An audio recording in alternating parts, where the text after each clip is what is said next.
is the helmet of a real Ukrainian pilot. He is one of our most successful aces, and he's one of our kings. And the writing on the helmet reads, "We have freedom, give us wings to protect it."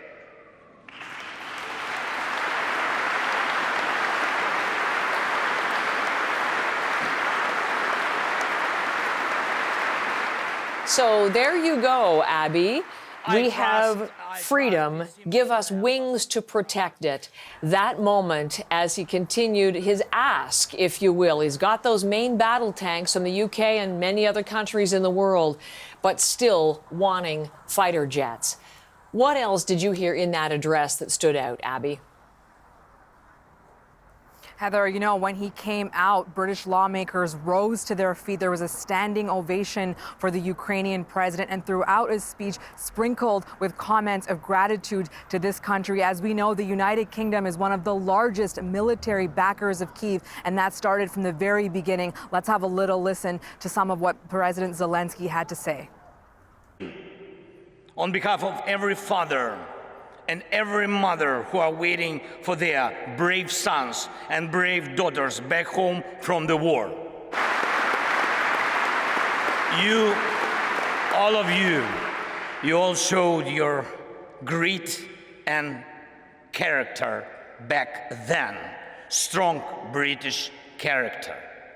You didn't compromise Ukraine, and hence you didn't compromise your ideals. And thus, you didn't compromise the spirit of these great islands.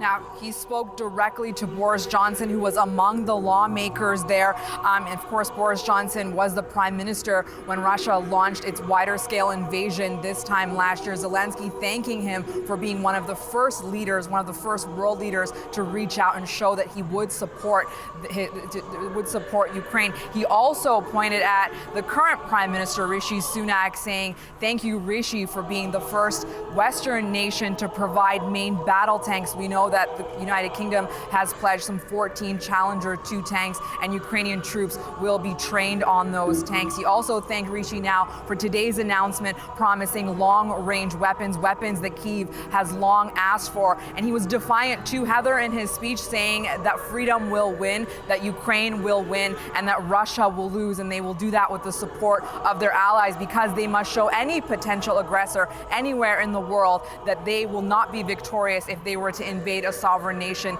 like the Kremlin has done. So we heard him say there will be victory. He thanked Great Britain, but he also reiterated a major ask that we particularly started hearing after countries like Germany and the United States promised tanks. They now want fighter jets to win this war. So, Abby, just again for people, you're there in Parliament Square. Actually, where the speech has taken place is just to the left of where you're standing. That Parliament Square, for people, there is often music, live performances, people playing music through speakers, protest activity, just so people understand that music in the background. But this is what's happening right now, Abby, as you speak to us.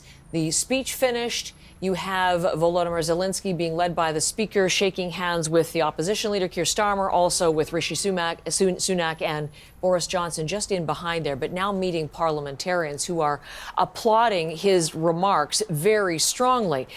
What is the support? You mentioned from the beginning, the UK has been a leader in all of this. It is 350 days now of the war, 1 year anniversary in just about 2 weeks' time. And what new support has the UK announced? Certainly this morning, before President Zelenskyy landed here in the UK, and that's obviously a very surprise that he was visiting at all, there was an announcement out of 10 Downing Street that there would be an expansion to the training program provided to the Ukrainian troops who are here right now. So they will be now trained on NATO standard fighter jets, which is very interesting because no Western country has pledged those aircrafts to Kyiv as of yet. And as we just saw, President Zelenskyy asking for those weapons. But London itself has previously said that it would be impractical to provide Ukraine with these weapons. So it's was an interesting announcement that we heard this morning. The second promise, long-range weapons that President Zelenskyy spoke about when he thanked Rishi Sunak. We are also hearing now about sanctions, further fresh sanctions on Russia, allies of Vladimir Putin, but also on companies that are profiting off this war, companies that produce drone parts and helicopter parts. And that announcement coming from the British Foreign Secretary James Cleverly earlier as well. So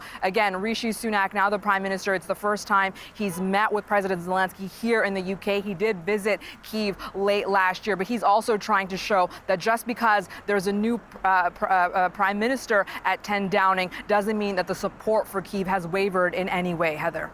Abby, thank you very much. Abby Kugathasan there in Parliament Square inside Westminster Hall.